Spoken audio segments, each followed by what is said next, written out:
FOJ number 32. What's up, Jason? Jeff, how are you doing? I know we're on a short week, but yeah, things are good. How are you? Short week, the starting pitcher, sometimes they have to do like that, and that's what we're doing this week. So we're going a short week's notice. It's we had a Sunday night game or a Monday night game, and now we're on a Thursday night game. So, like the true professionals that we are always ready to go. Yeah, not always easy to pitch on short rest, but we'll make do for sure.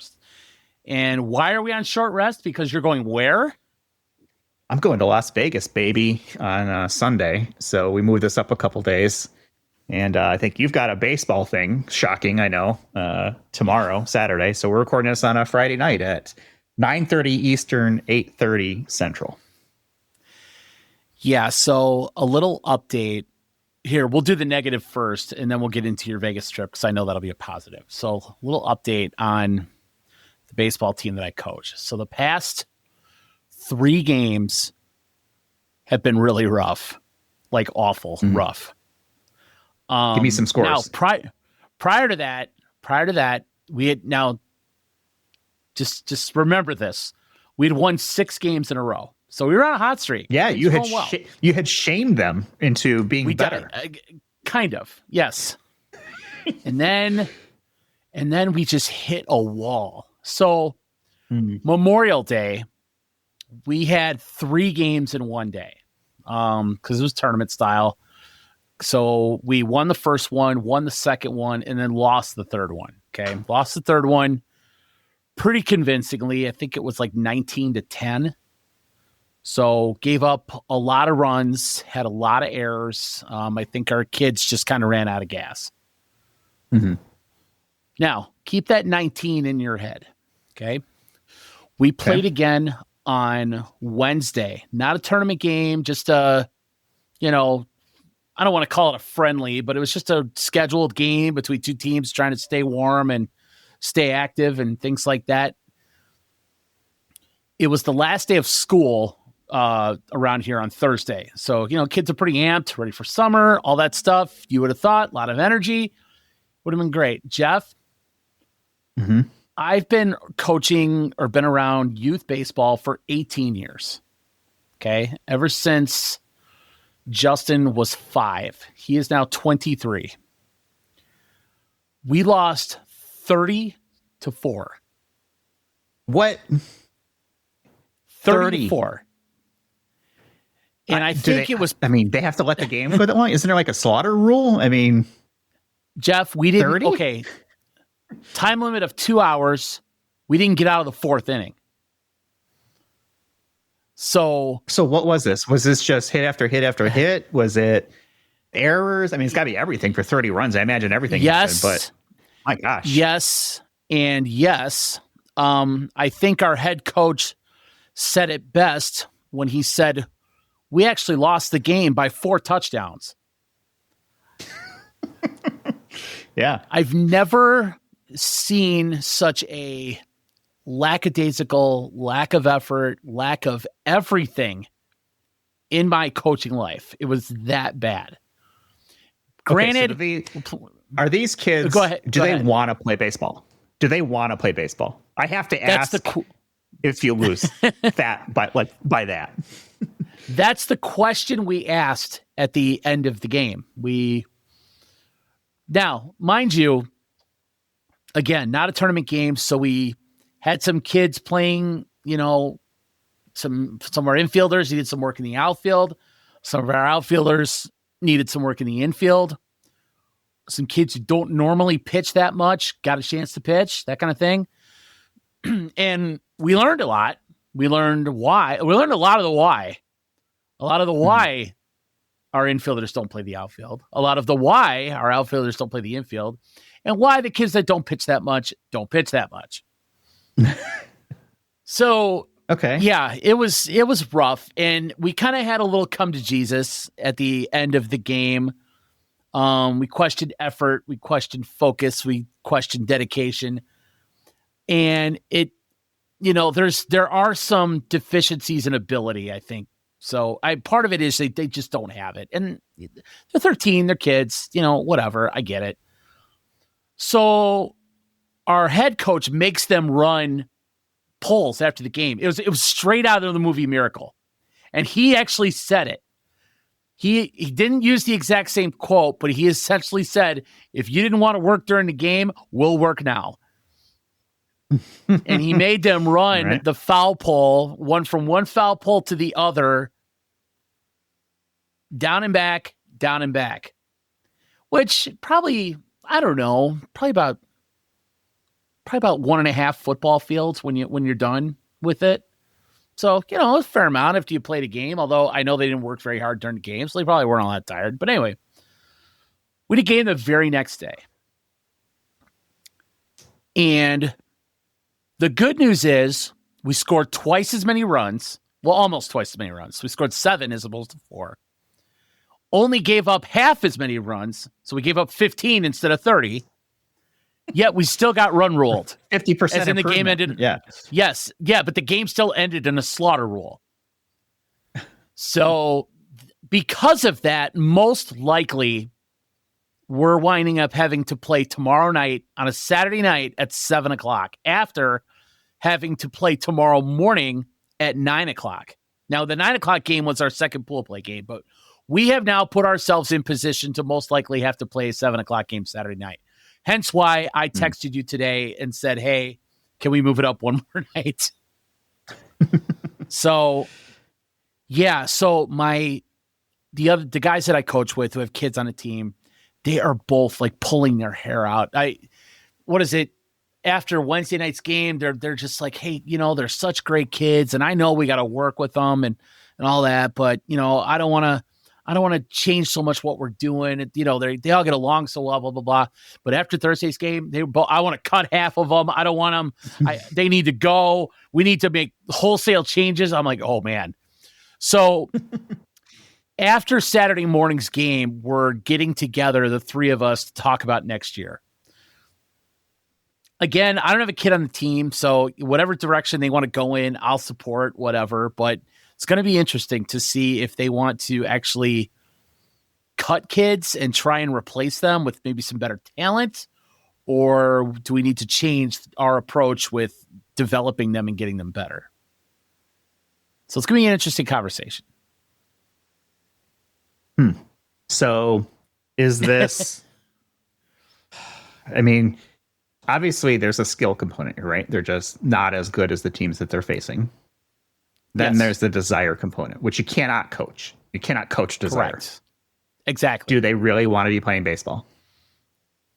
And one you can fix, the other one you can't. And really, there's only so much you do to fix either of those things. That is correct. So if you've got a team if you've got players who aren't very good, I guess, is this a recreation league? Right? Or is this a development league? And you just kind of grin and bear it when you get players like this that are, and you have a historically bad team, right? Are you the Rockies? Right. Well, that's a great question. Who still don't have 10 wins, by the way, and it's almost June. Mm-hmm. But anyway, so last year, apparently this team was pretty good, but from what I understand, they're playing a much tougher schedule this year. Wanted to challenge themselves a little bit, and it's happening. Definitely happening. So I think the decision becomes, okay, do you kind of lighten up on the schedule next year and make it more competitive for the kids? Just give them a little better chance to win, or do you keep challenging them, knowing where we're at, and put it in their hands to get better, and put it in their hands to make the decision if they want to get better or not? Are they going to put in the work? Are they going to put in the focus? Are they going to put in the drive to do it? My decision would be option B that I just said, because I don't think anything in life is handed to you. And I think baseball is kind of a good representation of life for a kid. If you want something, you gotta earn it. I think all youth sports are that way. I don't think anything should be handed to them. So I think, there's some tough lessons here to be learned, but That's just my opinion. So I'm really interested to see what the guys say tomorrow. Okay. I mean, so that's where we're at. I mean, what's the mindset of the kids? The feedback we got when we had this conversation 2 weeks ago was, I'm afraid to fail. I'm afraid of letting my coaches down. I'm afraid of letting my parents down. And I don't want to make a mistake. Those were the 4 things. Those were the 4 responses we got when I actually asked the team. I asked them what is going on. I wanted actual feedback. And I'm actually surprised because normally when you look at kids and ask them a question, pretty sternly, you usually just get blank stares and they just kind of think about it themselves. But 4 of them actually answered me, so I was actually surprised. And those are the 4 answers I got. So I think we'll see what happens tomorrow morning. They're playing another local team where a lot of the kids, I guess, are kids that they all know. I'm hoping maybe that motivates them a little bit. To show well and play better, but we'll see. Do they have the skills to be competitive? I think they've shown it. There are, I don't want to say flashes. I want to say they have it. It's, do they have it consistently? They won 6 games in a row at one point, Can we put it all together for, an extended period of time? That's what we have really yet to prove. So I think they have. Do they have the overall ability as a team? Yes. Do we have some holes? Yes. Do we have some things that good baseball teams have that we're missing? Yes, we have some holes, no doubt about it. Do we have it? Do we have one dominant pitcher? No, we don't. Do we have a number 2 catcher that is serviceable so we don't have to keep putting the same kid behind the plate in every single game? No, we don't. Do we have a big bopper power hitter who's going to consistently hit the ball out of the park? No, we don't. So, yeah, we struggle. But I put that, it's our job to try and get them better and try and build some of that, right? So, yeah, it's tough. I think with the coaches, it's hard to, do you blame the kids? Do you blame yourself? Do you blame nobody and just keep working? I don't know.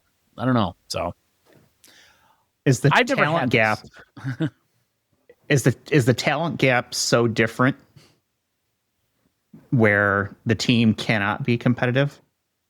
I mean, I know you said they've shown, flashes of brilliance, but yeah, there is enough talent to be competitive, but is it enough to consistently win games, or is this, a team that is going to have a losing record? That's just the talent level of the team. Here's my thing, Jeff. It doesn't bother me that we lose. No team's going to go undefeated. That's not going to happen. But what bothers me sometimes is just the lack of effort, the lack of focus, the mental mistakes, seeing things that we have gone over and worked on in practice not being executed during the games. That's what bugs me. So that's where I stage fright. Look at, are they nervous when they get into games? Like, I think that's practice, but they get on the stage and it's like, this is a different. Now we're doing it for real. I think that's part of it, because I think that's where the afraid to fail comes in, or I'm afraid to let somebody down. So how do you get a team like that to play free? It's a great question. Get out there.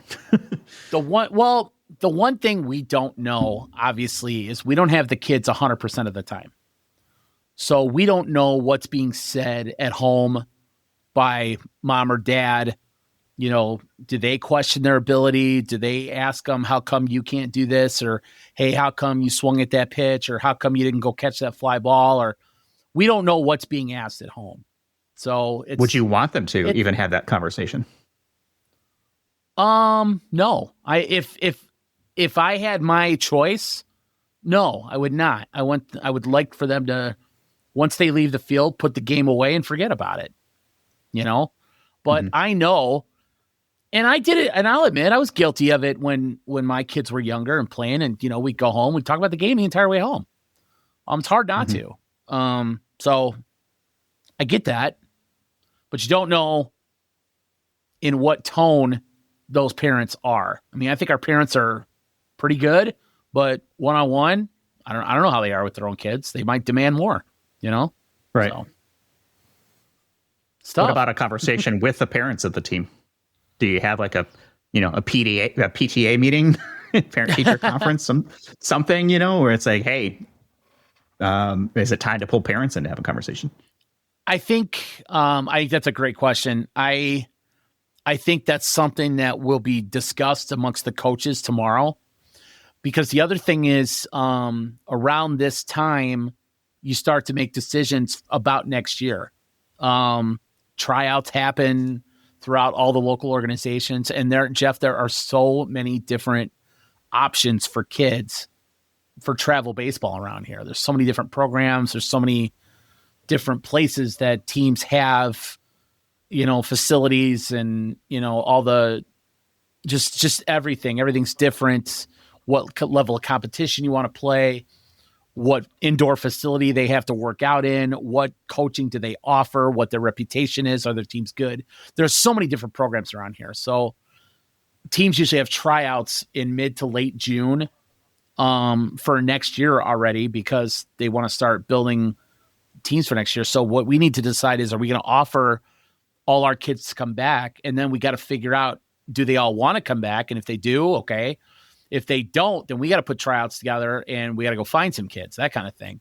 But my problem then becomes, okay, we now have this record and we are building this reputation of a team that struggles. Are there kids that are going to come want to play for this team? And that's hard too.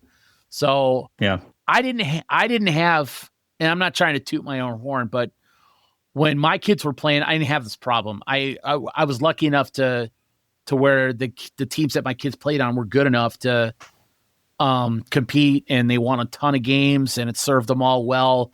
We didn't have a lot of turnover.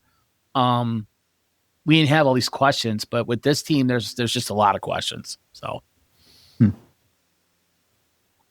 this is new for me. I don't. I mean, and I don't know what to tell you. No, it's just, this is a good therapy session for me, because it allows me to kind of get it all out on the table. Well, who knows? Maybe someone listening has some ideas. I think right now there's probably no bad ideas. No, there really isn't. And I would love to, if any listener has an idea, throw in a comment on YouTube, Spotify, or Apple, whatever, and I'd love to hear what you have to say, because I'll admit I've been around travel baseball circuit for a long time, but this one's new for me. I know there are teams out there that have gone through it, but I haven't. So this is a new one. So.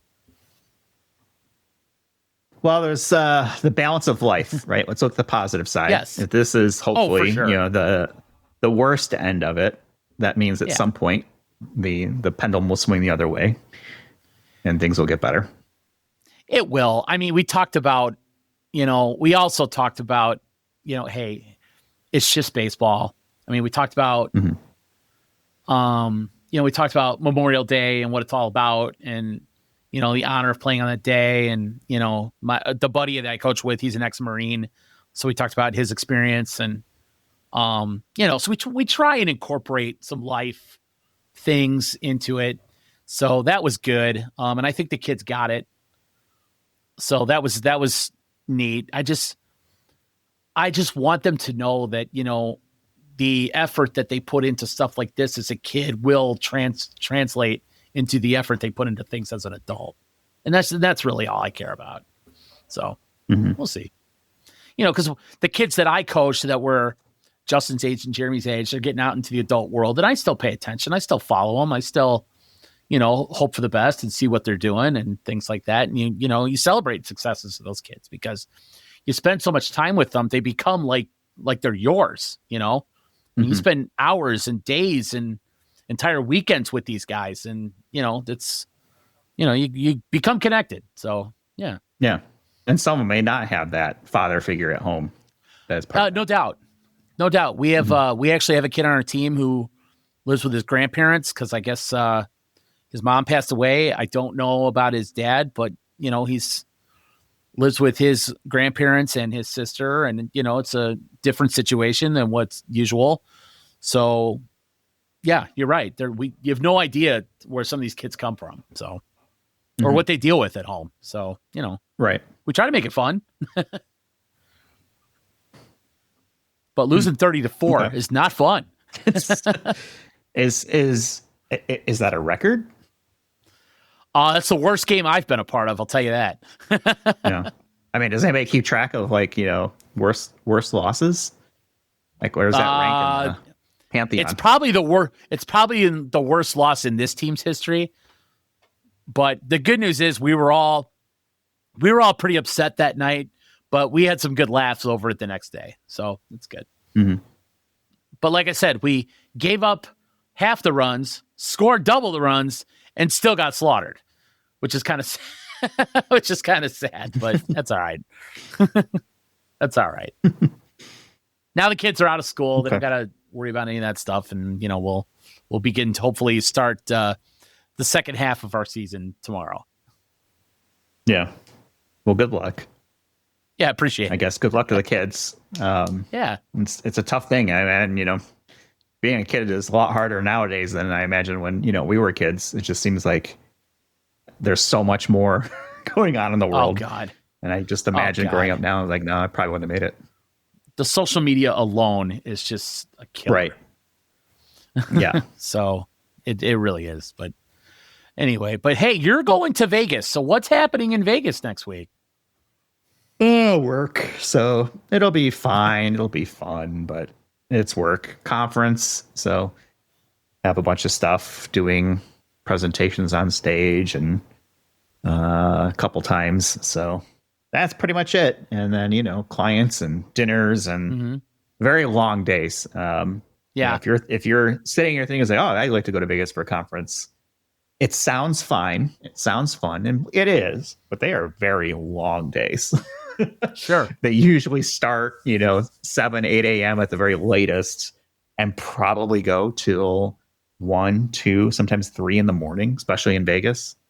And you do it the next day. And then you do it the next day. And then you do it the next day. And by the time Friday, because I'm going to be there all week, I fly in late Sunday night and then I leave Saturday. So I'm actually going to do work most of the time. And then Friday night, I'm actually got to hang out with my brother because he lives up there part time. We're going to go to a John. I think we're going to like a John Wick pop-up thing at Area 15, which I'm not sure if you're familiar because I don't think you've been to Vegas, right?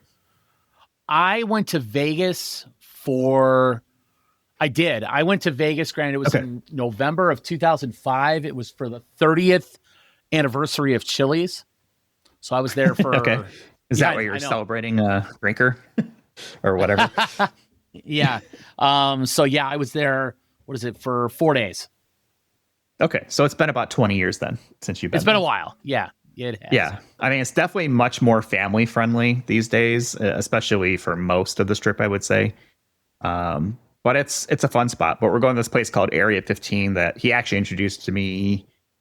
It might have been last year, the year before, and we've kind of gone back a couple times. And it's just like I honestly don't know how to describe it. So you kind of just have to like look it up online. But it's Area 15 Las Vegas.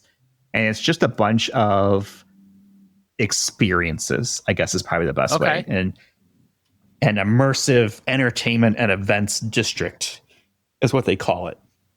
Uh-huh. And I really don't know how to describe it other than, there's music, there is games, there is like interactive exhibits, there's like projection experiences, like where there's projectors on like a giant like room that you're in, like you're going to space and it's just like all around you. I mean, it's just weird and fun and cool. But they have a John Wick thing that's taking place, and I think we're going to go to that while we're there. So it's like a pop-up bar and some other stuff and whatever it may be. So that'd be cool. But that's also be Friday night, and I have a feeling I'm going to be like dead tired, and then I hop back on a plane and come back Saturday morning. Where they have like, a silent disco, a silent rave, right? Things like that. Sure. Where are you staying? Mandalay, which is the total south end of the strip, kind of actually almost across the street from the Vegas Raiders stadium, which is very nice, as I've driven past it several times. Brand new, football. It's fine. I mean, I've been to that place many times over the years, and it's fine. It's Vegas. It's a hotel, a conference, and then a whole bunch of people talking and schmoozing and meeting and dinners and drinks and stuff like that.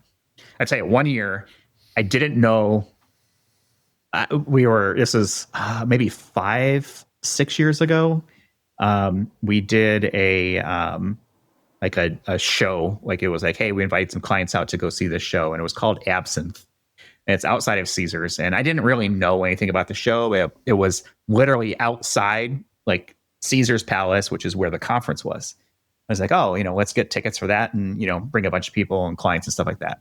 And so we had I bought 20 tickets, and it was like $2,000, I think, for that many tickets, because it was like $100 a person or something like that. And so we got tickets, stuff like that. I had a bunch of clients show up, a couple of people, my boss's boss, stuff like that kind of all came out for this.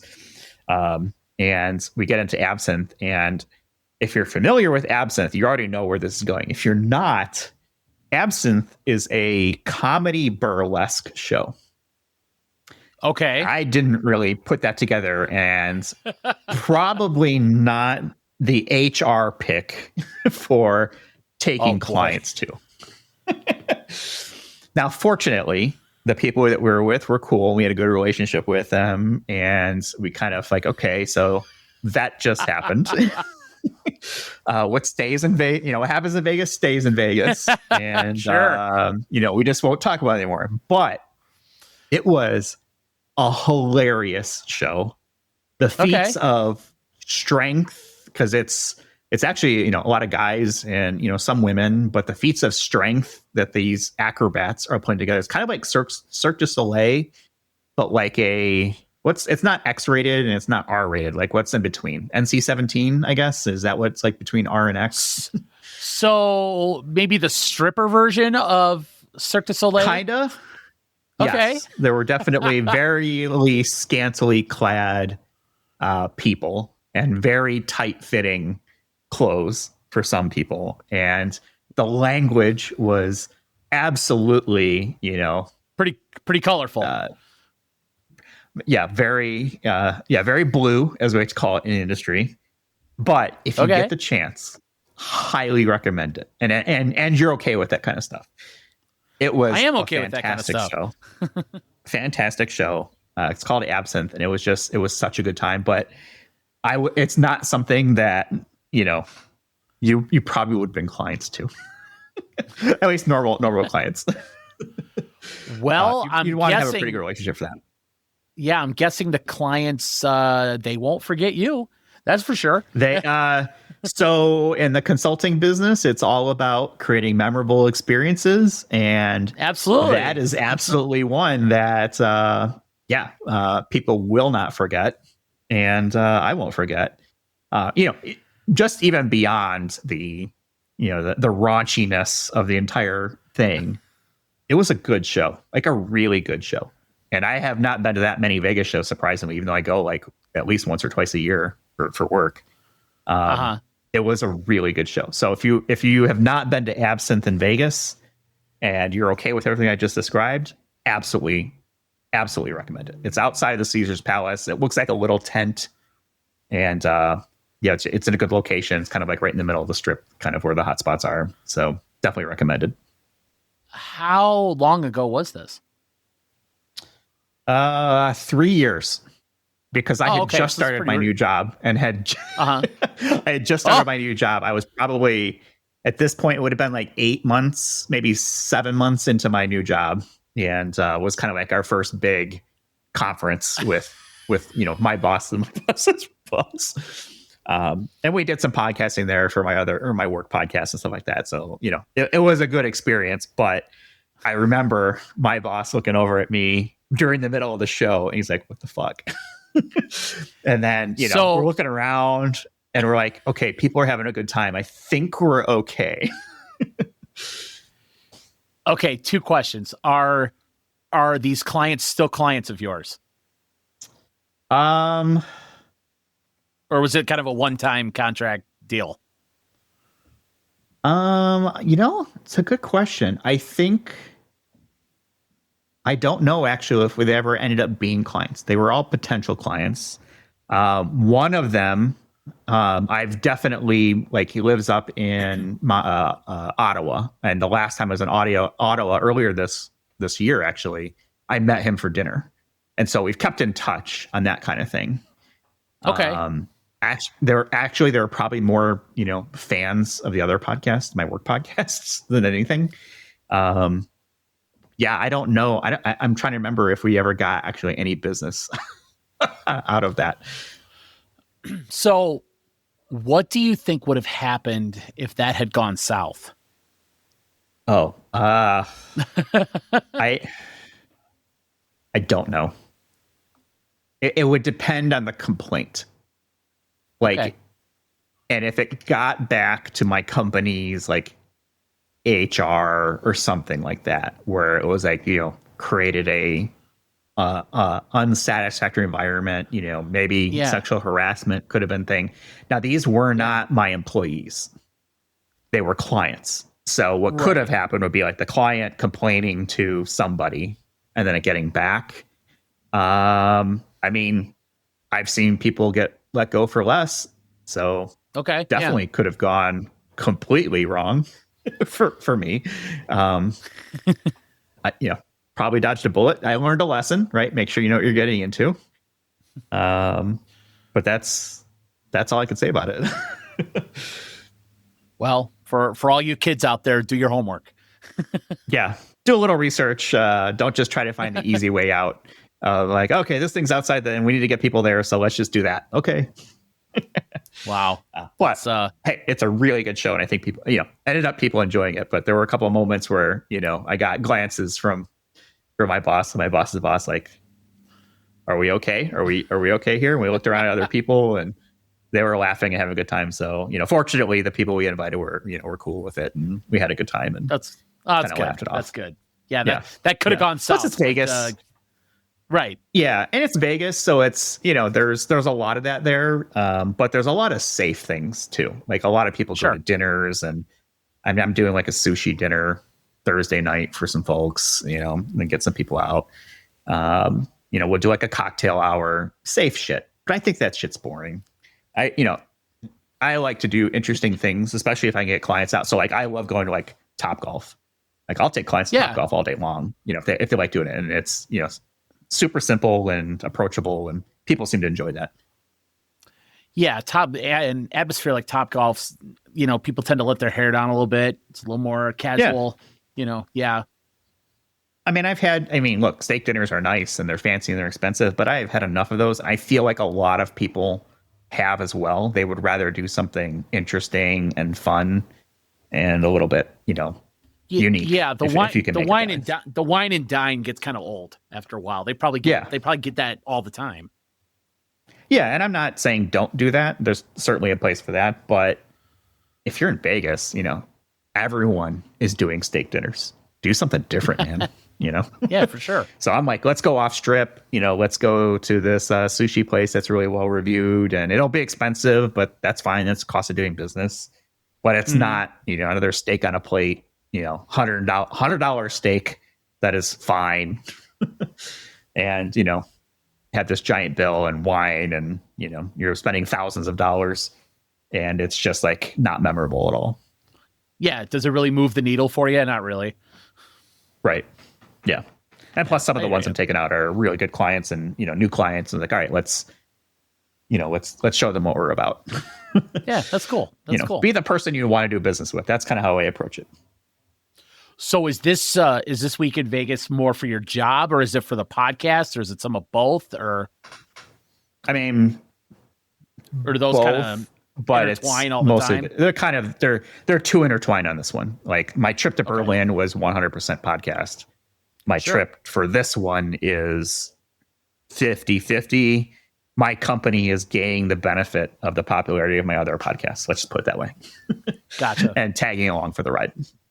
And your bosses at your job are cool about. Oh yeah, like they don't see that the podcast interferes. No, because it helps them, right? Raises profile of the company and stuff like that. That's what I figured. Okay. Yeah, I mean they're very supportive of it. Obviously, we have to show, like any other business, like what's the business justification to pay for me to go to Vegas and put the money into it. But we generally do a pretty good job of showing that return, and there's a benefit there to be had. And even in lean times where we have like an economy like right now where people are very hesitant, they don't know, what's going to happen with the taco in chief. Sorry, had to get it out there. Yeah. That's fine. What's going to happen. And, there's always an opportunity to say, like, okay, is this business development? Are we going to get deals out of this? Sometimes it's just, hey, we were there, and they associate the logo with whatever. Well, it's good for you that, I mean, you've developed the reputation of, hey, if the podcast that you do is out there and your name's on it, then it's worth going. So yeah, it's cool. It's money well spent. So sorry, I almost spit the name of the podcast out there. And yeah, I mean to do that. I guess some inside baseball is I've kind of tried to keep this podcast very separate from my work life. Yes, I caught myself. So the other, I appreciate that, but the other podcast is very popular in my industry. Sure, and we have a lot of ears that listen to it, and it's definitely opened a lot of doors. Like we just had a meeting with like the conference organizers for this one, and I mean they gave us a ton of shit for free that they don't give to other people, and they've asked us not to tell other people, right? But also, they want to figure out how they can partner with us more. And like when I say us, like my other podcast is 2 people. It's like this. It's like you and like you and me. It's like me and someone else, and I do all the editing. The other guy does all the booking and stuff like that, and that's it. Yeah, here we are, traveling the world, which is nuts. It's crazy to think about it. I'm amazed at what you do. Full disclosure, I have no idea what the hell you talk about. It's not something I'm familiar with. Neither do I, and that's all right. Yeah, but I have listened to a few episodes just to kind of see how you do it and how it flows, and just to kind of get some pointers and stuff like that. And I'll tell you what, it's super impressive. Well, thanks. We've certainly learned a lot. 6 years, man. 6 years we've been doing it. Well, 356 episodes. Wow, that's week amazing for 6 years, basically. Yeah, that's amazing. Because I look at it as you're still the guy who, we were playing video games in your bedroom for years and shooting baskets behind somebody's house or waiting tables Bolingbrook, at Chili's, baby. for Christ's sake. Yep. Yeah, exactly. And here you are, worldwide, on the podcast trail. Believe me, I would love to get there someday. I really would, because I envy you in that sense. I do. I think it's pardon my mouth. I think it's fucking awesome, dude. I really do. I will agree. It is fucking awesome. Very, very cool. And you should be very proud of yourself. The fact that we've done no advertising and people have connected with it, I think that just shows, like, look, if you have content that, is entertaining and interesting enough for people to listen to, people will find it eventually. It's very similar, like, to this. I love doing this show with you. I do because too. I can be myself and we can talk about anything, and I kind of feel like the shackles are off, right? And we've been friends for decades, however many it is. And it's a great way for you and I to keep in touch, even if, it gets harder, right? As we get older. And, let's be honest, there's been, we went like 10 years without talking. So, shout out to Katie Cruz for pulling us all together for a 50th birthday party for, Jeff Cruz. That's kind of how this started. Yeah. And let's admit, it's not like we went 10 years because we hated each other. It's just life kind of got in the way, and, you were busy. I was busy. We were all busy. And what I love is when it's either you and I, or I think you could say it, but when we get Jeff or Chad involved, it's like time never stopped, and we connect and we just kind of pick up where we left off every time. And, I think what do we decide? It was at Jeff's birthday party. I think it had been 24 years since the 4 of us were in the same room, but I miss those days a lot. And because we had so much fun, and we did so much it was a lot dumb of fun. shit. We did a lot of dumb shit, but we did a lot of fun stuff too. And this is a great way to, sometimes connect to that and, connect to what's going on now. And I'm super proud of you, man. I envy you, man. It's awesome. But yeah, I love the hell out of this show. I do. Yeah, I appreciate it. It's it's interesting to me to look back much older, and obviously you at your much more advanced age than I am. Looking back and just thinking like, the conversations we have on this show are 25 years removed from the same conversations we were having on the couch, Bo BN, on Murphy, right? With a whole bunch of people that were always around, right? It was, us, it was Helen, Cruz, Chad, Mary Beth, Denise, Jason, right? And a whole bunch of people, Michelle, right? We could go on. We could go on forever. And as much of that time has changed, we still have a lot of similar conversations, probably actually a little deeper now. We're a little bit older. But I find it's very interesting to me how the personalities have changed over time. And some people have changed more so than others. And that's interesting. To me, I don't know. I just think that the psychology aspect of it is like, all right, everyone kind of grows up and, people end up getting married or having kids or changing jobs or moving, whatever it may be. And I wonder how much of that person is still inside me from back then. Wow. And the same for you. Yeah. Like, you know what I mean? Like, hey, you know what? We were kind of carefree at that age and didn't have really, major responsibilities and was living a very different lifestyle. And I do feel like people change. I don't think that I'm very much at all like I was back then. There's probably some similarities, but I'm a different person. And I think that's fine, right? Everybody grows and changes and stuff like that. And sometimes that leads to people growing apart or not sharing the same interests, right? And that's fine. And I'm just, it's interesting to me. It's like every time I meet someone from back then, it's like, okay, what are you like now? Well, I think people evolve, right? And they evolve into whatever it is that they want to evolve into. I'll admit, I don't keep in touch with a ton of those people. I just, life's taken us in different places. One person from that era that's local that I do keep in touch with, and we actually see quite a bit. If you remember, this name is Jen Garpolo. Yeah, we see her and her husband Tony probably, oh my God, every other week. And we just get together. And how so? Michelle, like just plans or just running into each other? Yeah. They come over. We hang out at our house. They like to come over to our house. In the summertime, we'll go see music in the park with those guys, because that's something they like to do. And that's something we like to do. And we'll just, pack up, a dinner somehow and just bring it to the park and just kind of have a makeshift picnic out there and, have a couple of drinks, listen to music for a couple hours, and then call it a day. Or we'll spend a Saturday night just out on our back porch, just shooting shit or watching a ball game or just hanging out. And it's a blast. People like Jason and Denise, they live, I don't know, 40 minutes from here. And we see them once every 3 or 4 years. It's sad, but we try and see Mike and Jeanette every so often. They live in Bolingbrook still.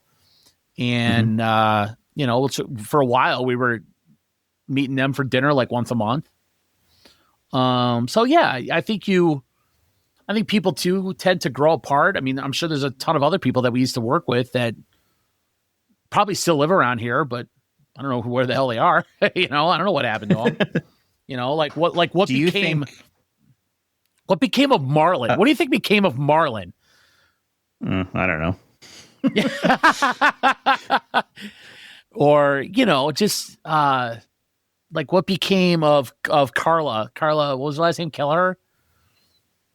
Yeah, man, I don't remember. Yeah. Whatever happened? I couldn't remember her last name, but I have no idea. Yeah. I mean, I remember I almost kicked her out of her window doing like Taekwondo training downtown. Where was she going? Loyola or something like that? Yeah. I think she was going to Loyola. That's right. Yeah. Like I know you said, didn't you say you had dinner with Helen not too long ago? Yeah. I met up with Helen in Austin when I was down there a couple years ago for work. That's where she lives now. Yeah. So all I know is that was a prime time of my life, and I will never forget it. And I would not change any part of that time period one bit. I had so much fun. It was a blast. Mm-hmm. Yeah, it was a good time. I think that's like for you and me, that would have been like our college years, right? Since neither of us really went to college. So that substituted, for us, a lot of that time that we spent. And, I feel like I got really lucky with that Chili's crew. We had like, I don't know, a crew of like 10 or 15 people that we just, for whatever reason, clicked and bonded and just had a great old time for a long time. Yeah. Oh, I loved it.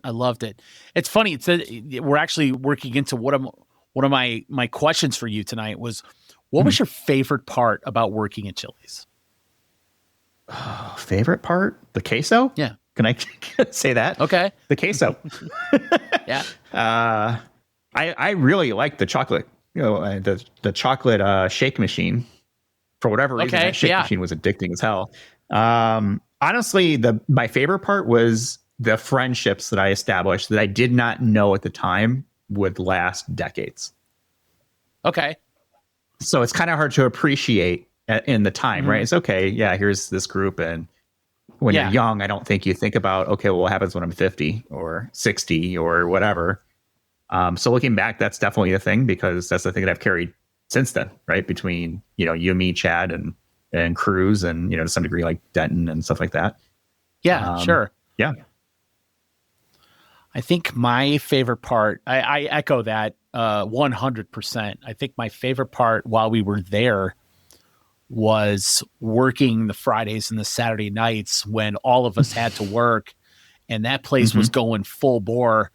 We were on weights for an hour and everybody was just cranking and, all that. And I think my favorite part was once the restaurant emptied out and Ostrander was back in the office, had no idea what the hell we were doing. And we were all just either out in the dining room or in the bar, cleaning up and just laughing our asses off and doing God knows what and talking about all the stupid people we took care of that night and whatever. And I just remember, recapping the nights and all that stuff and with the people you just said, but I just remember, the Claudias of the world, Michelle Cannon, what was her name? Carrie Karch, those guys. I don't know how you remember these names. I don't know either. Sometimes names just stick to me and I keep them, but there's just a lot of good people worked in that restaurant that I had a ton of fun with. And that's what stuck with me. I would love to, it'd be so fun. And it's almost next to impossible, but it would be so fun to get as many of those people back together just for one more time. That would be a blast. Yeah. I think last time we did that, we did like a Chili's meetup. It was when I still lived in the Chicago area, but I remember it was a very snowy night. It took me forever to get from Barrington to Bolingbrook, but we did dinner with a bunch of us at the original Chili's, and we did. Wasn't like Mike Burns there or somebody like that, who was like one of our original managers when we opened that store up? I think it was Margie. Oh yeah, Margie. Yeah, Margie was there. We did that, and then I think there was a time when you were in town, or you still lived here. Jeff and Katie were in town. And we had Garpolos over and we all hung out at our house for a night. At your place. Yeah. Yep. Yeah. I remember that. So I mean, it's, I think you take any opportunity to get groups together if you can, but I miss those days. What was your least favorite part outside of the day you got let go? Oh, I didn't care about that. I was actually happy. Let's say, the least favorite part. I don't know. You go. Let me think about this for a second because you've had more time to think about this. Okay. Well, the least favorite, let's just say the worst incident that I had was when I got caught serving a minor underage. Oh yeah. I can see that. Yep. Person. That was the night the Bulls clinched their 5th title that night in the finals. Our bar was cranking, and all of a sudden, this young girl, I mean, game was in like the mid 4th quarter, whatever. Young girl walks up to the bar, orders a Bud Light. I handed it to her and asked her for the ID afterwards, and it was too late. And oh my God, my heart just sunk. I remember Helen was about to leave because she was bar 1 and I was bar 2, and all of a sudden, and Dave O was working that night and he had to ask her to close. And I remember the undercover cop actually came back into the office, and I thought, oh my God. And I'm thinking, Jesus, I'm going to have to get a new job, and I'm going to tell my parents, all this stuff. And luckily I got fined $100. That was it at the time. And my only punishment was there was a cook that went back to Mexico for a week. So Dave made me cook days for a week instead of firing me. Cause I remember I still knew how to cook. You were the golden boy. He liked you. You knew when to pull back, man. Yeah, I know. I know. And it's funny because I blew it. He knew it. I knew it. And he knew how bad I felt. And he made me cook for like a week and a half or something like that during the day. And then I got my shifts back and all that. But that was probably my low points of Chili's. It was awful, man. Yeah, I remember that day. Yeah, it's a shitty thing to do that during the middle of a game like that, especially in the playoffs. It was so bad. That's fucked up. Yeah. So mine's probably much more. Department. yeah. The only time they'll get a shout out. Yeah, right. Mine is probably like just stupid, shitty side work or something like that. I honestly didn't really have too much of a problem with that place. I think there were a couple of knuckleheads that I just didn't really like that were always in the area, and I won't name names, but there were definitely some people I could do without them being here. Sure. But I think everybody has a job at some point. I mean, no, nothing negative as I can think of. I had a good time with it. Yeah, the only I'm trying to think other than the serving a minor, that it's really the only negative I had. I think our the rest is like job, right? It's like stress of like a 5-table section on a Friday night, right? Was it section 5 Chili's Bolingbrook? 5 tables. Oh, yeah. You knew you were going to make some money, but you were going to be running your ass off. And that's the job. Yeah. I still point back to everybody. It was like, that is the most stress that I've ever felt in any job ever, was running 5 tables on a Friday or Saturday night at Chili's. Every other job I've had since then, I've never come close to that level of stress. And I think I probably, this is why I think everybody should have to work in a restaurant.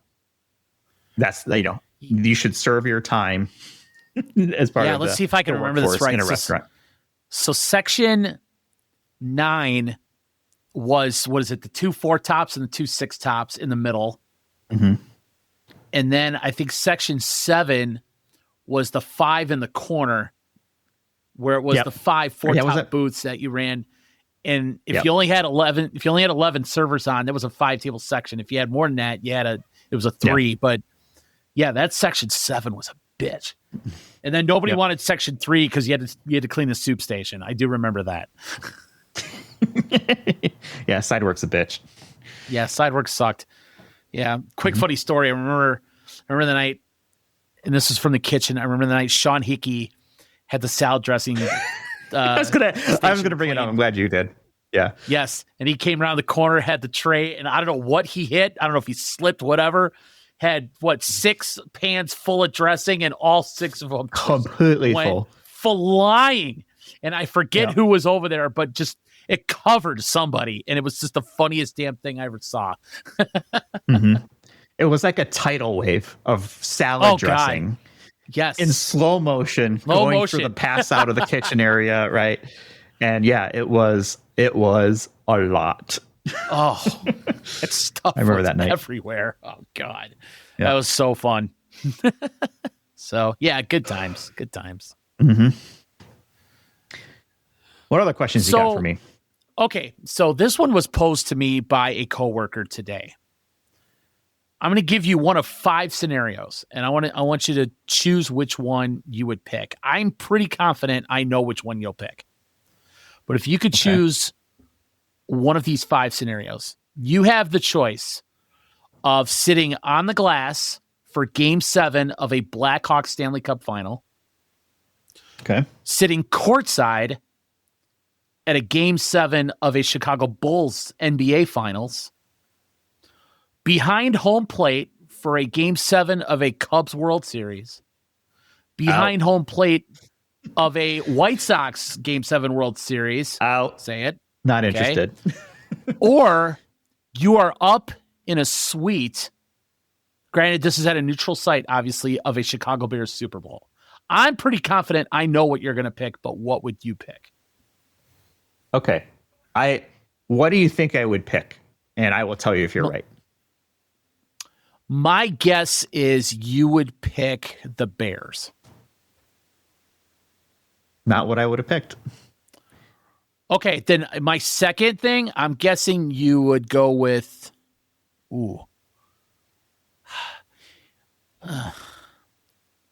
I'll say Bulls. Yep, the Bulls. Okay. And the reason I say courtside Bulls and not the Blackhawks... for playoffs, for finals, yeah. Yep. I didn't say Blackhawks because you and I have sat on the glass. We have sat on the glass. Yeah, we've done that. Yes. And it's a fun experience, but it is a shitty place to watch a game because you can't see shit. You have to be. But it's fun being on the you have to be in one of the corners. If you're in one of the corners, you can see everything. But where we sat, you couldn't see the other half of the ice. Yeah, and I was too busy stealing Ty Domi's water bottle anyway. Yes. So I've done that, and that's fun. And for the cool. record, yeah, and it was for the record successfully. So okay, Bulls courtside has grown on that one. Bulls courtside, absolutely in the finals. Yeah, tell me why for sure. I mean, it's the Chicago Bulls, and I'm not thinking of the current Bulls. I'm thinking of the Bulls that I grew up with, right? Jordan, Pippen, like that era. I would take it for anything right now. Still a Bulls fan, but to be courtside and to be at a Game 7, I think you said, right? NBA Finals, and to be part of that. I mean, it's not a great place to watch the game either. I've sat on the courtside underneath the basket. So the 2 seats that are like right behind the cameraman, basically. I've sat there once, and it's a very, very cool experience. I will tell you, and I've sat next to the visitor bench, you hear a lot of shit talking going on from the bench that you do not hear at a game. But it is also a terrible place to actually watch the game. So if I'm sitting courtside, I'm going to assume I'm somewhere along, one of the sidelines and not on a baseline somewhere.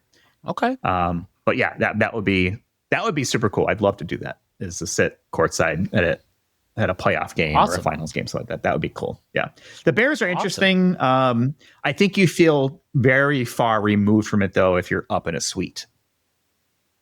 Or if you're looking down a field. Now you got a good shot of the game, and that's cool. But I still think like NFL is way better on TV, and there's not enough. I don't know if there's enough of the crowd being at the park, being at the field, whatever stadium, whatever you want to call it, that would make me want to go and be in the middle of all that. That makes sense. Including a halftime show, national anthem, all the bells and whistles that come with it. Okay. Don't care. Interesting. The only national anthems that I enjoy in sports are the Blackhawks and the Bulls. I think they do it right. And it's an electric environment, especially with the cheering that goes on. I think it's like a Chicago tradition, right? Cheer through the whole thing. For sure. But yeah. And baseball, I am definitely not interested in. I actually could have gone to the World Series game when the Cubs for Game 5. And, my wife went instead. And I said, no, take your sister. You guys are way bigger Cubs fans than I am. You figured that her sister would get more out of it. Oh, and it absolutely was the right call, right? I mean, would it have been cool to go to a game? Yeah, for sure. It would have been an experience for me, but it would not have been the same because I just don't care about baseball. Yeah, I believe me, I used to love going to games, whatever game it was. I've been to a Bears game in a long, long time, but I mean, Hawks games, Bulls games, Cubs, Sox. They're fun, but I like it better on my couch. Yeah. I'm the same way. You know, it's just comfortable. I can have whatever I want to eat. I can have whatever I want to drink. Yeah. My bathroom's right around the corner. Parking, and you're not paying $20 for a beer. I mean, it's just, it's nuts. Yeah. Yeah. So, and I'm a little bit the same way too with music now. If I'm going to go see a band, I would much rather watch and enjoy the band and be ideally in like a balcony or something like that, rather than being in the throng of bodies on the floor. That I've done that. That's fun. I'm not interested anymore. We did it. We did it. Yeah. Well, we did it. We did it for sure. Royal Blood came to Asheville just before the hurricane here. I think it was in August, and my brother came down, and we went and saw the show. And it's a small place, the Orange Peel, so it's like maybe 1,000, maybe it can't be more than like 1,500, and it's standing room only. And it was an awesome show, so definitely enjoyed it. But I would much rather enjoy the music and the performance than be in the throng.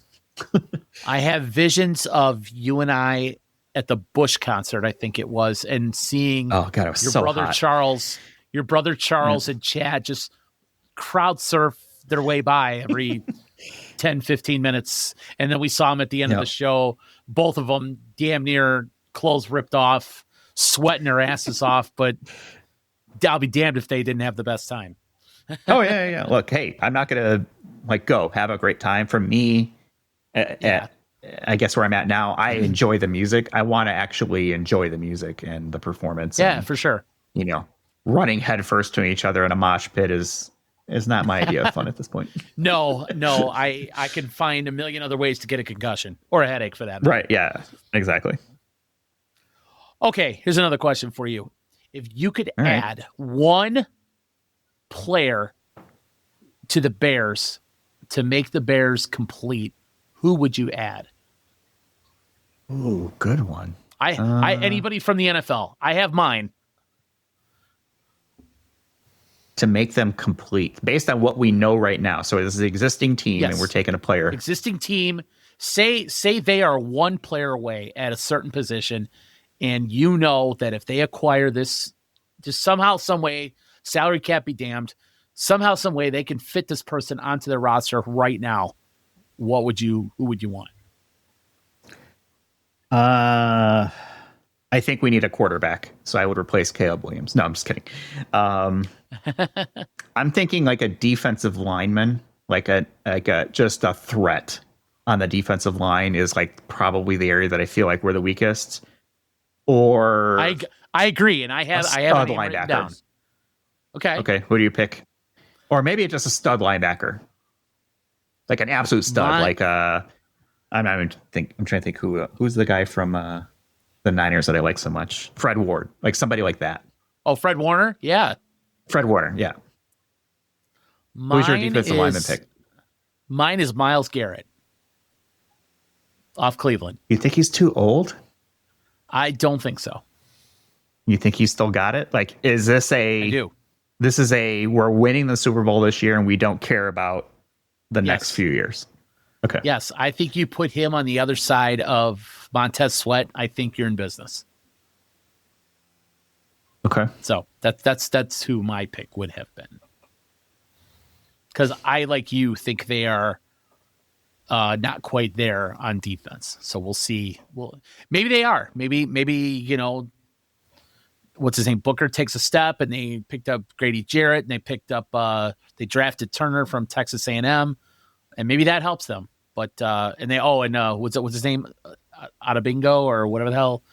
However you say his name, I need to learn that. Here, I'll just call him Dio because I know Dio is his first name.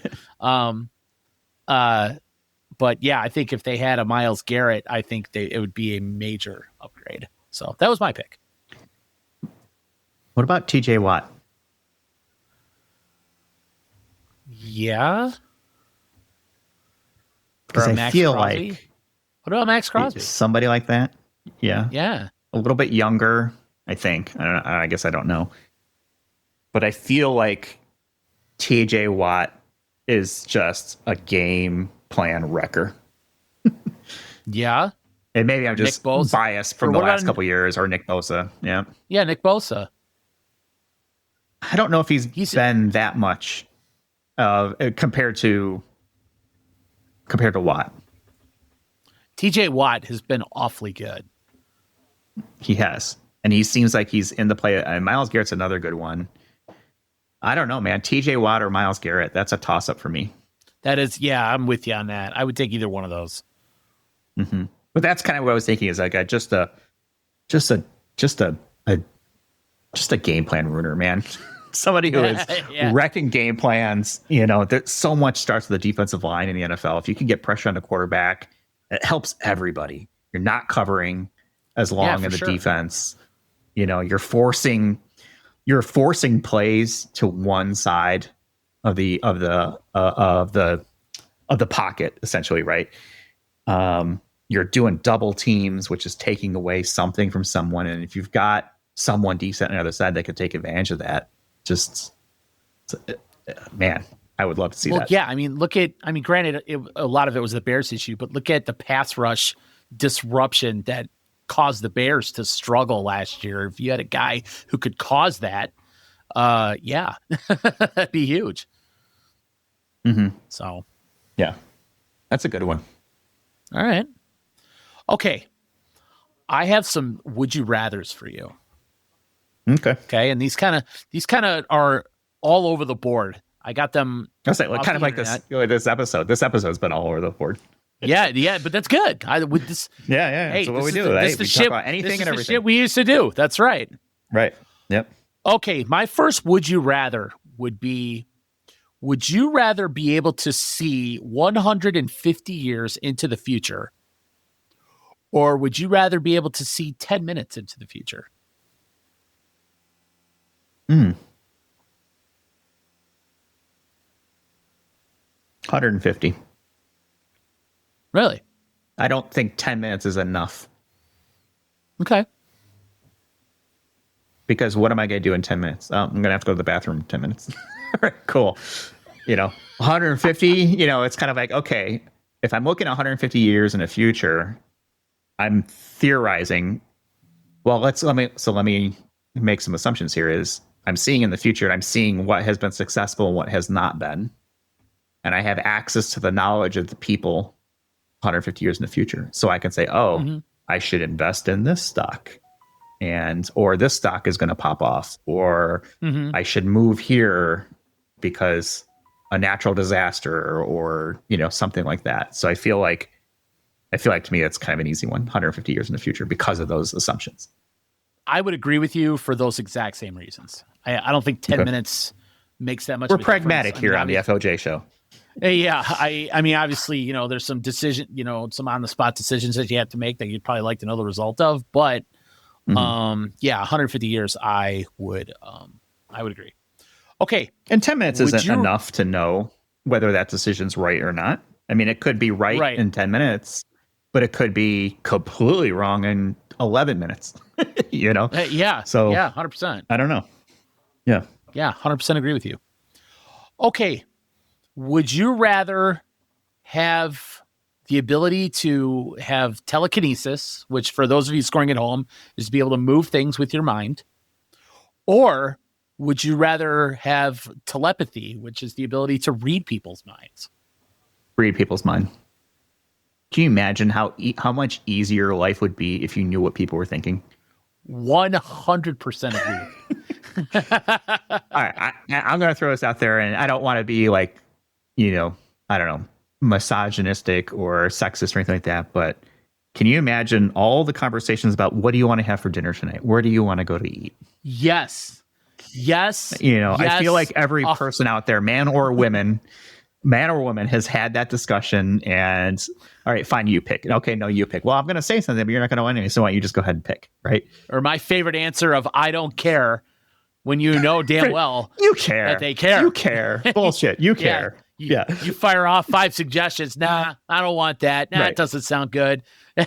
Right. So definitely telepathy, understanding what people, and that's just just that side of it. Can you imagine, getting ahead in careers or, just dealing with people, how much easier life would be. It can also be a curse, though. If you're always, if you always know what people are thinking, that can be, a lot. You're going to find a lot of people don't like you. as much as much as you thought they might have. As you think they do. Right? Yes. Right. Yeah, exactly. So there is Jeff, for the record, I like you as much as you think I do. So it's all good. Okay. Well, no comment. I know. I get it. Okay. Okay. Would you rather have unlimited power over others or universal respect from others? Respect, I think, because I think respect. I'd rather people respect me than I agree. Be this feared figure. Like, I don't know. That just doesn't appeal to me. I don't know. I mean, unlimited power. Like, what does that even mean? Like, right. Jason, do this and you do it. Yeah. Like that's pretty much. Or, I don't know. I feel like that would get. It's my way and my way is the only way. That kind of thing. So I feel like that would get boring.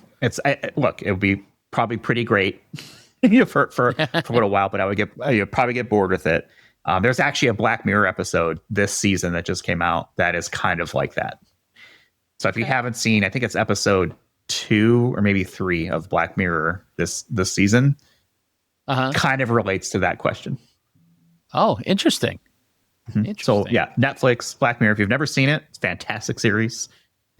They do not connect at all for the most part in between episodes. You can, kill an hour just by watching one episode and be so totally independent of each other. Okay. So it's not an ongoing story. There are a couple that are like somewhat in the same universe or kind of similar or same characters, but like I want to say like 90% of them have no interaction whatsoever. They're all like 1 hour vignette type things. Okay. Well, so far we agree on all 3 of these. We're 3 for 3. Right. So if you had a career where you worked outside, you had to be outside to work. Which I do not want. I am an indoor cat. Neither do I. Would you rather work in extreme heat or extreme cold? Cold. Heat is my kryptonite. I cannot stand Florida for any number of reasons, but especially because of the heat and humidity. India was the same way. As much as I really liked India's culture, now I was in Chennai, which is like the southeast on the Bay of Bengal or Indian Ocean. And it was ungodly hot and humid. We're talking 120 degrees and humid, like just a sauna all day long. Nope, not interested. I can always wear a coat. Always put more on. Exactly. Yep. Exactly. Yep. Now I'll admit 100%. on the day-to-day, I'm not a big fan of the cold. And usually that relates to the wind. But if I had to work outside all the time, it would definitely be in the cold as opposed to the hot, because you could only take so much off. And so, okay. Yeah. No, and I kind of have a reputation at work for not enjoying the heat. So that is kind of a known thing. So you got to live up to that. Okay, that's fair. Yeah. Oh. I mean, I have a fan that I carry with me, like to client offices, and it plugs into my laptop, and I have like a little portable fan. And you know what? Yeah. I don't give a shit what you think. I am nice and cool and comfortable here. And guess who's jealous and doesn't have a fan? Everyone around Michelle everyone always asks you about it. She has one of those when we travel, so she'll just put it on the bedside table and just let it go all night. It's a small little thing, and it takes like no space, but man, I think she has. You will want it when you're hot. Yeah, she has 2 or 3 of them, I think. Dude, I have an entire drawer full right here of like USB fans. That's because I'm always trying to find the most quiet one that I can possibly find. Yeah, and a lot of them are loud, and I'm invested in the USB fan industry. Nice. I'm going to go out there, and because I know we have millions of listeners for the FOJ, but there is a company called Arctic Breeze who makes the best USB fan possible. It is USB. It's got a gooseneck, and it's got this big. It's kind of meant for like cooling computers, but it's super quiet. It cost $15 when I bought it, and I bought 2 of them, and both of mine have worn out from use, and the gooseneck no longer stays, and one doesn't work at all. Like the wiring has gone bad in it, and this company stopped making them, and so you can no longer buy this fan. Yes. Oh. Yes. Well, and it's very disappointing. I've not been able to find anything close to that quality and that we got to get on the horn. Quiet, cool performance. Yes. We got to get on the horn. If you're with Arctic Breeze, get your shit together and make that thing. Or I don't care, China, knock it off and put it on AliExpress or something, because I will pay for a quiet USB gooseneck fan that I can plug into my computer. Well, not that they listen, but Arctic Breeze, you're the dumbass of the week. Dumbass of the week. That's it. That's what you got right there. You blew it. Oh, no doubt. Oh my God. Wow. We were all set to endorse their product, little to find out that there is no product anymore. It's a great product. I endorse it. I probably have one somewhere in one of my drawers is like, like it just doesn't work anymore. But yeah, man, they don't make it anymore. There's like Reddit threads that talk about the Arctic Breeze Mobile and why hasn't anybody created this thing? And yeah, man, it sucks. Well, maybe first world problem for sure. We need to have a discussion offline and maybe recreate this thing. Anyway, what we need is Frank Costanza. I feel like Frank Costanza would be all over this in a heartbeat with Kramer, and they would be like on a flight to China to get this thing figured out. Well, since the Manzier didn't work out, maybe they can shift over to this. Right. Okay. Would you rather have a personal maid or a personal chef? Maid. I can warm up pizza rolls. Yeah, I need the maid too. Yeah, I'd rather have someone clean up after me. Yeah, I don't need a chef. Okay, would you rather, you're an actor, would you rather be an extra in an Oscar-winning Jason, best film? Jason, we are all actors. I know. Okay. Actors in our own life, in our own stories. Okay, sorry, go ahead. That's fair. Okay, would you rather be an extra in an Oscar-winning best film movie or an Oscar winner, or would you rather be the lead role in a movie that completely bombed out at the box office, but you were the lead and got paid a fair amount of money? Give me the lead. I like, I don't know. Extra is like, okay, a cool story, but it's a much better story to win a Razzie. Yeah. To say I was an extra in a movie, yeah, okay, that's cool, neat story. But to be, what was that? I don't know what that actor was, but they're constantly like they get almost become more famous because they were such bad movies. Now, am I a bad actor and it's just a bad movie, or am I a good actor in a bad movie? It's just a bad movie. It's just, it's a clunker. Okay. Yeah, give me the actor. Because I'm going to assume that I'm going to have some. I'll have some winners. Name me an actor that has not had a clunker in their career. Yeah, I'm sure, as we discussed last week, actors like Samuel L. Jackson and Harrison Ford and Tom Cruise, those guys had some clunkers.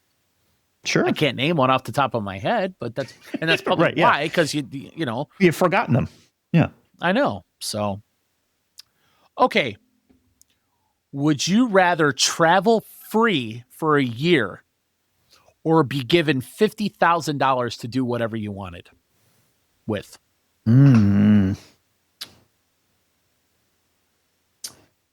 Travel free. So I can travel free and I don't have any responsibilities? You don't have any responsibilities or expenses. You can go anywhere you want for an entire year. That's a tough one. I'm a 50-50 on this one. I love to travel, and I think there's a lot of places in the world that I have not seen yet. I just got back from Berlin and Amsterdam, and Amsterdam is my new favorite place in the world. Yeah, right. I still want to go to Tokyo. I still want to go to Australia. Still want to see the rest of Europe. I've never been to Italy. My wife's been several times. Portugal. You know what? Give me the travel. And is this just me, or can I bring people with me? Am I going scenario, solo? I guess that's a different story. I think the scenario just said travel free for a year. I'll give you one person, so you could take your wife wherever. Okay. All right. Sure.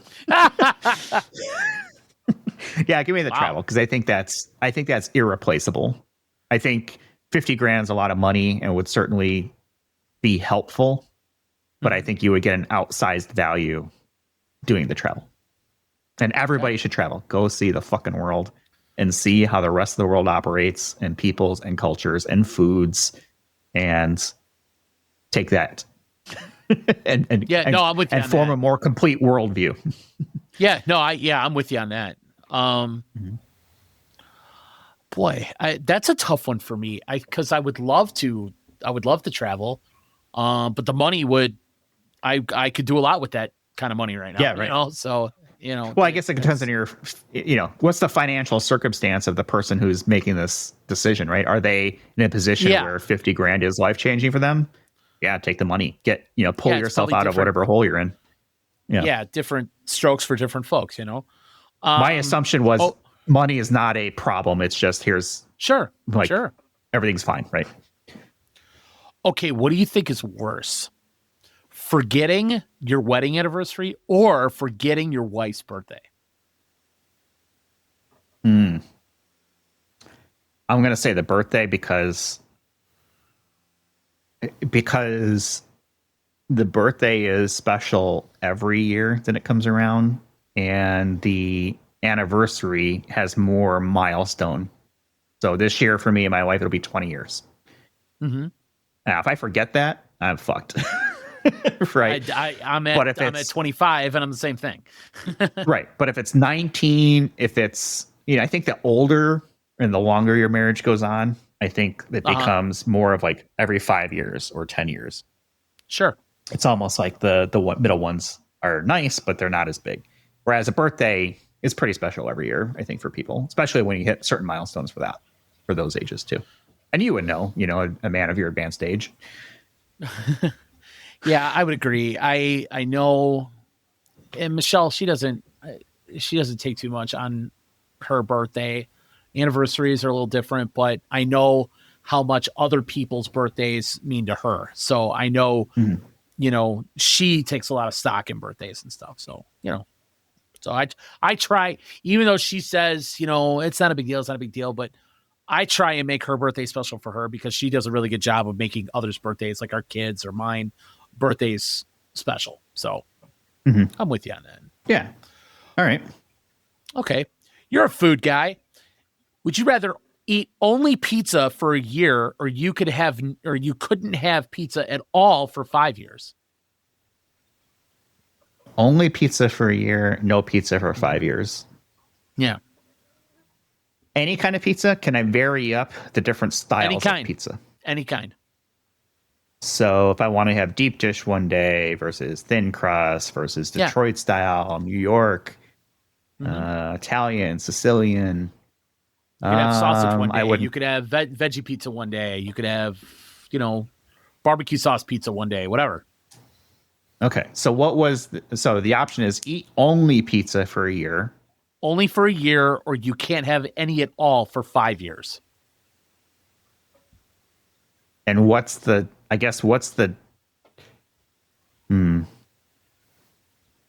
like pizza, but I'm going to have to say I can give it up for 5 years. I would give it up for 5 years because I feel like that 1 year of pizza would mean I would never want it ever, ever, ever again. Yeah, I'm with you. Am I getting creative? Could I have like a Mexican pizza, or are we talking? No, it has to be like a legit pizza, right? Can I like use a tostada and say, "Oh, I'm having a Mexican pizza," or naan, flatbread, things like that. I'm looking for ways to go with the first one, but right now you're looking for loopholes. I gotcha. Yes, I am. Yep. I'm testing the walls right here, right? I hear you. Health wise, it would definitely be no pizza for 5 years because I think if you had only pizza for a year, you would destroy yourself. As much as I love it. Okay, so Jason, I'm going to be honest with you, and I'll be honest with people. Listen, health didn't even register. I know, for me. didn't even enter your mind. I know. Wasn't even thinking about it until you mentioned it, and should it have been there? Yes, absolutely. Health be damned. Right. There was not a single atom in my brain or being that was even considering health as part of the equation. That's funny. Okay. I have 7 more of these. Okay. Now these last 7. All right. These last 7 also came with it and I don't know how many people answered, but it has the percentages of what answer was picked over the other. Does that make sense? Okay. Yep. Okay. So if you had the choice, would you rather control time or would you rather control the weather? Time. Why? Because you can go forward and backwards. You can pause it. I'm assuming that's what you mean by control time. Weather, sure, but it's, in the world of time, I guess, what am I going to do? I can pause time and move to someplace that doesn't have the weather, or move to someplace that does have the weather that I want. Okay. So yeah, 83% of people out there agree with you. They would rather control the time. Okay. And they've chosen wisely. Yes. Okay. Would you rather be loved by all people? I would pick time as well. I'd pick time as well. Okay. Okay. Would you rather be loved by all or respected by all? And I think I know your answer based on something that we discussed earlier. I don't care. Me too. Yeah. I want people to respect me. I think everybody does. Yeah. I mean, how can you be respected? How can you be loved if you're not respected? That doesn't make any sense to me. Yeah, I would agree with that. And 64% of people agree with that. Okay. Okay. Would you rather be a famous inventor or would you rather be a famous writer? Inventor. I'm a nerd. Really? Yeah. I'm not a writer. I'm a tinkerer. I'd like to invent something cool. I think I would choose writing, honestly, but I'm in the minority. I can see that. Inventor is 71% versus 29 on the writer, but I would choose writing, I think. Hey, less competition for you. That's good. Yeah, right. Okay. Would you rather, and this is kind of a weird one, would you rather go back and relive any day as it happened? So take one of the best days of your life and be able to go relive it. Or would you rather go back and relive a decision that you made, but you didn't know what the outcome was going to be? Like, would you, like, if you had the chance to do something again, not knowing what would come out of it, which would you do?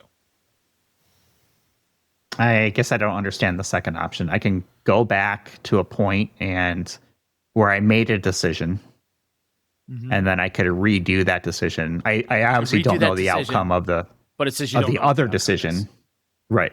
But I do know the outcome of the decision that I've already made. You know the outcome of the day as it happened, obviously. Yeah, I would do the decision one. I think everybody has something they would go back to and say, wish I'd done something differently. Yeah, I agree. So basically you would have a second chance at a decision, even though you don't know what the outcome is going to be, but you have a second chance at it. Odds are it's probably better than whatever you picked. Really? Tight? Yeah. 48% of people would rather relive any day as it happened. And then 52% agree with us. Yeah. Okay. Would you rather take $1 million today or receive $1 million today, or would you rather receive $5 million 5 years from now? So this is the lottery story, right? Do you take the lump sum or do you take the annuity? Yeah. Give me the $1 million now because I don't know if I'm going to be around in 5 years. Yeah. And I feel like with $1 million, you can probably set yourself up pretty well, obviously, but also you can invest that and theoretically, I think you could turn that into $5 million. Maybe not in 5 years, but not too long after that, I would think. Okay. Yeah. Give me the $1 million now, and we'll go to Vegas and see Absinthe.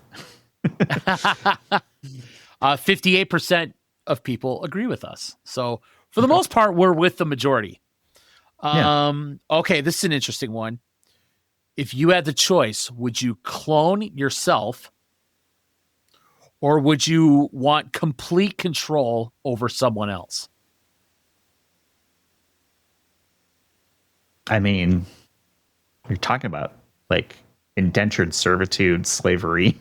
Yeah, complete control. Now, clone, and it's an exact clone. We're not talking like multiplicity and Michael Keaton and,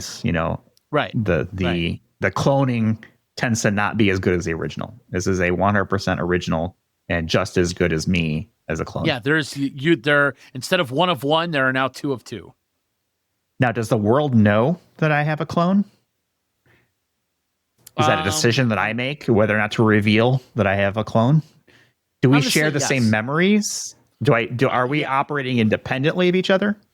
No. Well, yes, but I'm going to say you're operating with one another. Are we linked? Like you are together. You're together and there's two of you, but you're not always doing the same thing. Does that make sense? But are we can I, do we share the same thoughts, experiences, memories? Or you share the same opinions, you share the same skill set, you share the same intentions, whatever, but there's just two of you. Like I have to deal with two of you instead of one of you. Or good luck with that. Yeah, right. I know. One's enough. Trust me. Or you have complete, full control over somebody who's with you all the time. They have to do anything and everything that you either do or want them to do.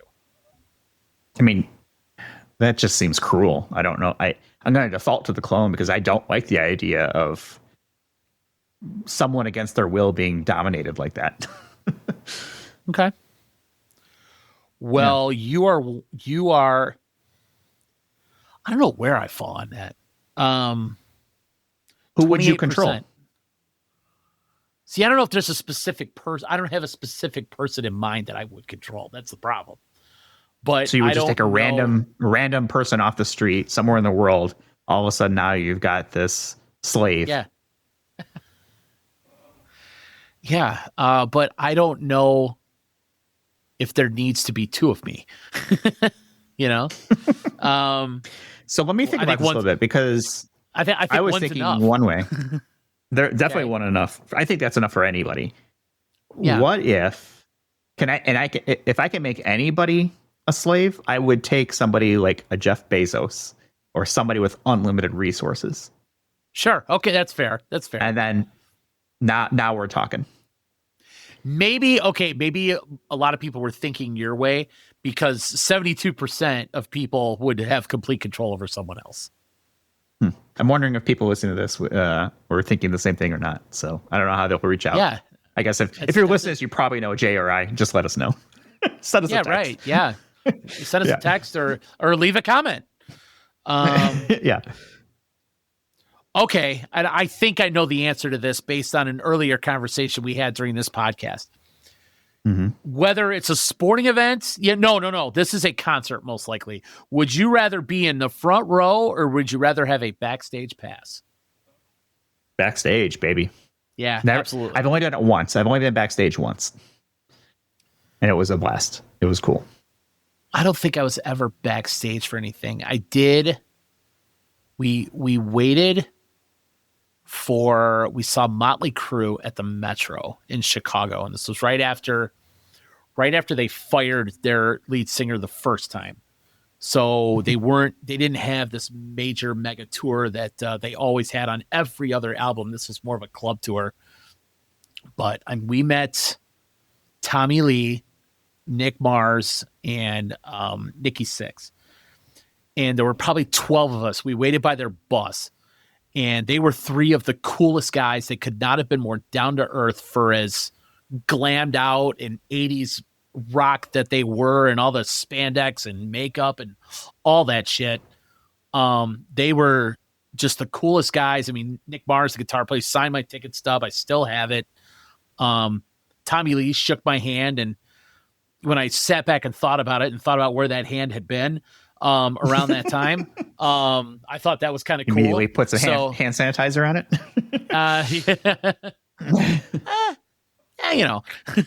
Maybe after a little while. For all you listeners, I have watched that hand since, but they could not have been cooler. So I think sometimes these rock stars get a bad rap. I'm sure a lot of them are pretty down to earth and cool dudes, and that was my closest thing to a backstage experience. Okay. Well, backstage who'd for you me. Meet backstage? I mean, yeah. Who'd you meet backstage? So OneRepublic, friends with. Really? Do you know my friend Lindsay? No. I don't know if because that would have been like Fox and Hound versus Chili's kind of different eras. Okay. Yeah, right. So yeah, I know the guitarist Zach from OneRepublic. We used to work together at Sullivan's downtown Naperville. He married my friend Lindsay, and Lindsay was the maid of honor at our wedding. And yeah, so I got to play the coolest uncle in the world one year when my brother-in-law was taking his two kids, who I think at the time would have been like 14 and like 10 or 11. And they were out in San Diego. And my wife and I flew out there to visit with them. And they got OneRepublic tickets to see, them perform basically at some San Diego open air thing. I don't remember what it was called or whatever, but big place. Talking probably like tens of thousands of people. Sure. And I called up Lindsay, and I think probably said, hey, we're going out there. Do you think you could hook us up with some tickets, or, even maybe if we can say hello to Zach while he's out there, et cetera. And she's like, yeah, let me take care of it. And went out there, and the kids had no idea that this was happening. So we walked up to the will call booth and got the tickets, and they had their tickets in their hands, and he was like, all right, follow me. And we're like, all right, let's go. And then, they would start to turn to go to the outfield, which is where their tickets were, like lawn seats, basically kind of like, I don't know what's called now, but the World Music Theater, right? It has like the outfield, and then you have like the infield. It was like that, basically, and basically about that size. What do they call it? So they turned, like, no. The lawn. Yeah, the lawn. Yeah, the lawn, right. And so I was like, all right, the kids kind of started to go towards the lawn, and it was like, oh, no, this way. And then their dad took their tickets and gave them to someone else.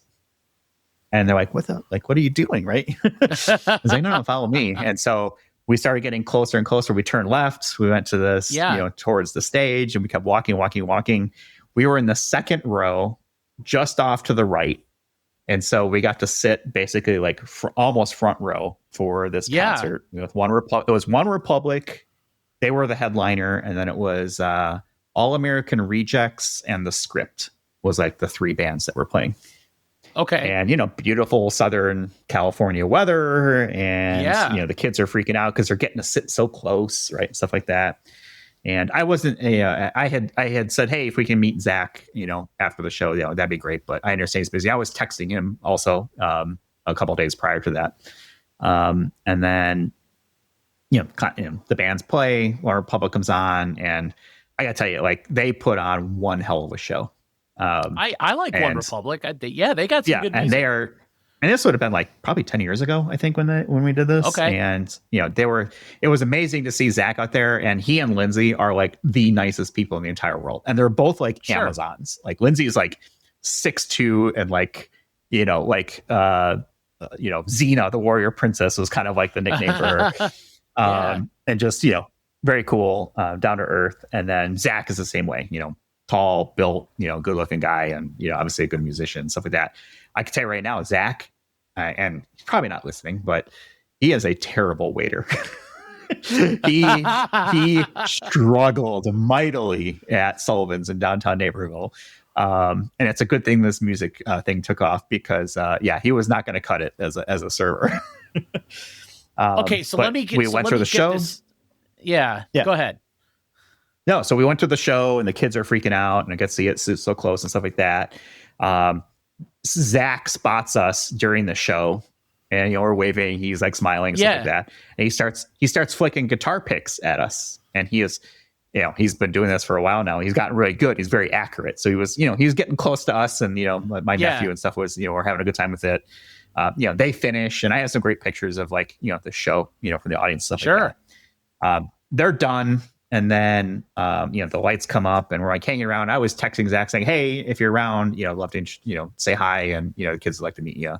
And I wasn't getting a response back. It's like, okay, it was kind of like, I get it. Right. Wasn't going to push my luck or anything like that. And meanwhile, my nephew and I are looking for guitar picks all over the ground where he was throwing at us, and we were picking them up, and, he's putting them in for his collection. And then it's like, all right, we probably hung out for about an hour after they were done playing. And at that point, they were like, all right, the lights then definitely all came up, and they're like, all right, everybody's got to go. Time to go. And, we're probably like, one of the last people out there. And then as we're walking out, I hear a security guard call out Steadman. And I was like, all right, go get it. And it's like, all right, cool. Come on, let's go. And say, come on back. And so we got to go backstage. and saw Zach, hung out. The band was back there. Went and sat on the tour bus with Zach for a while and chatted, and got to be the coolest uncle in the entire world. And I'll never top that story. Oh man, wow, that's amazing. So, all right, so let me recap this connection. So, this guy used to work with you at Sullivan's. Yep. And okay, so here, how did he go from Sullivan's waiter in Naperville, Illinois, to guitar player for let's call it what it is, world famous band OneRepublic? Yeah. Oh yeah. If you follow them on Instagram, they're like constantly touring. So I met Lindsay at Fox and Hound in Aurora by Fox Valley Mall. That's where we met, and we worked together there for a while. And I have a great story about her quitting. She basically got fed up on something, took off her shirt, which was like the Fox and Hound polo or whatever, and like threw it at the manager and then walked out in their bra. So it was like, Lindsay's awesome. Oh, wow.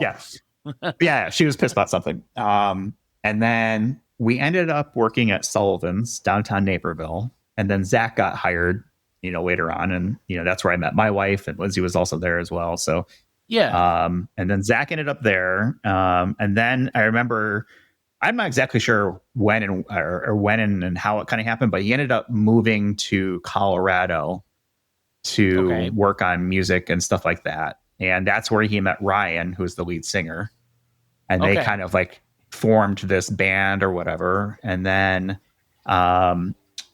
they ended up coming back for a little bit, and they got married in Illinois. We went to their wedding, and then they moved out, I think, back to Colorado, and then they went out to like Los Angeles area. And then all of a sudden they got discovered by Timbaland, and where the Apologize song made it onto like the Timbaland album. And then I remember hearing it on the radio the first time, and it was like it was like, holy shit, like they actually did it. And then they just blew up from there.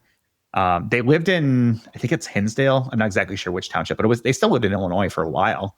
And they had a nice house that was like an not old, but like a Victorian kind of like, it was very interesting kind of thing. I'm not trying to describe it, but we'd go over there for dinner every once in a while and get to like Nerf fights with their kids, around the stuff. They were just a fun group to hang out with.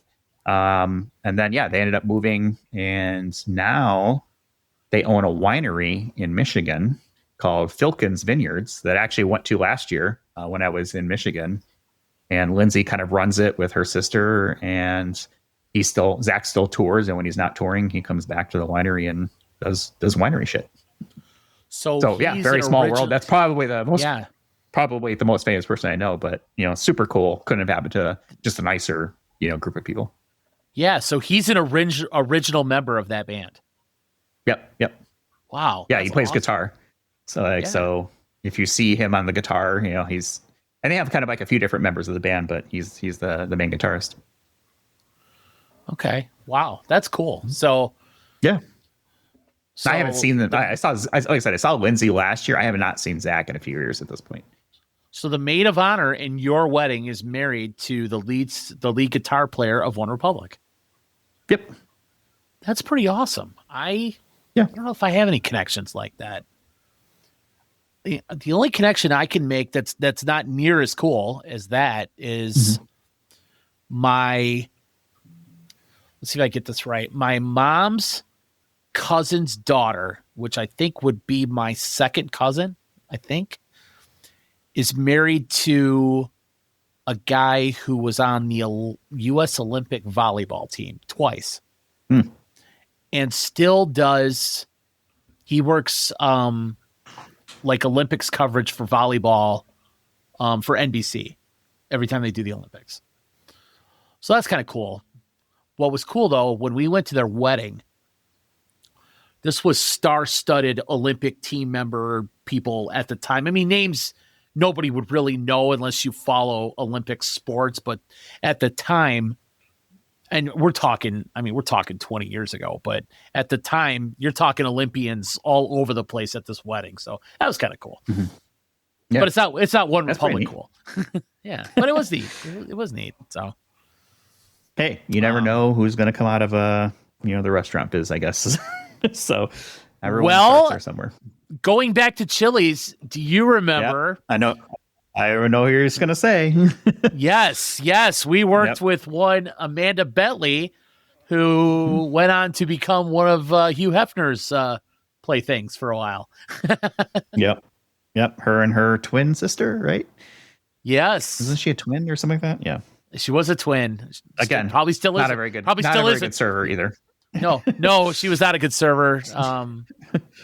But I do remember taking her and 3 others to the Christmas party one year, and I thought I was pretty cool that I was driving. So that's pretty cool. Yeah, there you go. And didn't we work with a kid by the name, I think his first name was Max. I don't know his last name, but wasn't he dating that, what was her name? It's like Sandra Gillette, who did the song Short Dick Man. Do you remember that? Sounds familiar, but yeah, I know who you're talking about. Yeah. Yeah. I mean, I don't know. You would know more than I do. Those are the only 2 claims to fame I think that came out of that restaurant that I know of. Yeah. Other than yourself. Oh, of course, right, and yourself, sir. Other than you. That was like early on. I think Max was like an opener. What? It was like very early. From there, very close to the opener. Yeah. Okay. Yeah, he may have came out of the trailer. I don't know. But I think that was. Yeah, those are the only 2 somewhat famous connections that I can think of. Okay. So. Yeah. But I mean, yeah, I just looked up Amanda Bentley on IMDb, and she's been in TV stuff. I mean, 2.5 Men, The Scorpion King, Sex and the City. So, okay. Yeah. So I don't know what she's done or when, but it looks like she was a photographer now. Did something called Teresa Talks, visual effects. So I don't know what's going on. But not that she would remember. I have not heard in forever. Not that she would remember who we were, but could you imagine getting her on this show just because she worked at Chili's at one point? Yeah, I don't know. Yeah, that'd be hilarious. I guess I don't care. Her sister was in The Daily Show in the year 2000. So okay, I don't remember her sister. Well, it was Mandy and Sandy and Mandy. That's right. Yeah. Yeah, I guess maybe they were some of the original Girls Next Door, if you remember that show. Yeah, something like that. I don't remember. Yeah. So who knows? But yeah. But I mean, you're this worldwide podcaster. Your brother works for Richard Branson, for Christ's sake. Yeah. So yeah. Yeah, you Steadman brothers have done pretty well for yourselves. Yeah, we're doing all right. What can I say? Yeah. We're all doing pretty well. Yeah, no, it's good. That's good. All right. What else you got? Right. I don't know what else I got for you, man. What do we got? An hour and 50 minutes almost. Yeah. No, that was some good would you rathers, man. I thought those were interesting. Yeah, I could do that. For a long time, but the website I pulled them from had like 250 scenarios, so maybe I'll pull, good. Bring some next week. I'll pull some more. Yeah, that was fun. That was a good time. So yeah. I think I'm going to call it a night. We're approaching midnight here on the glorious hills of North Carolina. And, I got to pack. You'll laugh. And then get out to Vegas. I need to put some laundry away that's been sitting on my couch for the past 3 days now. So, and I should do it before my wife gets home from work, or else, yeah. Well, you just mind control her and make her do whatever you want. Like one of those questions. I'm gonna go with like Bezos and make him do what I want, and shit's gonna get done, man. Well, she is definitely not my personal maid, so I definitely need to do it myself. Right. She's more of a chef than a maid for sure, and that's only because she likes to cook. So, But yeah, if I don't do it, I'm definitely going to get are you going to get this done? Because Real quick, our kids are out of town this weekend. Our kids are in Colorado visiting their brother and my dad, so they're gone till Sunday. So they'll be on very late Sunday night. I have to go get them at the airport at like 1 o'clock in the morning. So, oof, that's an early flight or late flight, depending on how you look at it. Yeah, not looking forward to that. Yeah, it's kind of cool. The boy, let's see, Jeremy, Joshua, and both their girlfriends went, and then Justin's girlfriend came from Minnesota. So they all met in Colorado. And my dad's been out playing softball. I think he got home today, but they got to spend a couple days where it was just the 6 of them in my dad's house, and hopefully they didn't tear it up too bad while he was gone. But yeah, so they got to, I think they went hiking and did some other stuff outside.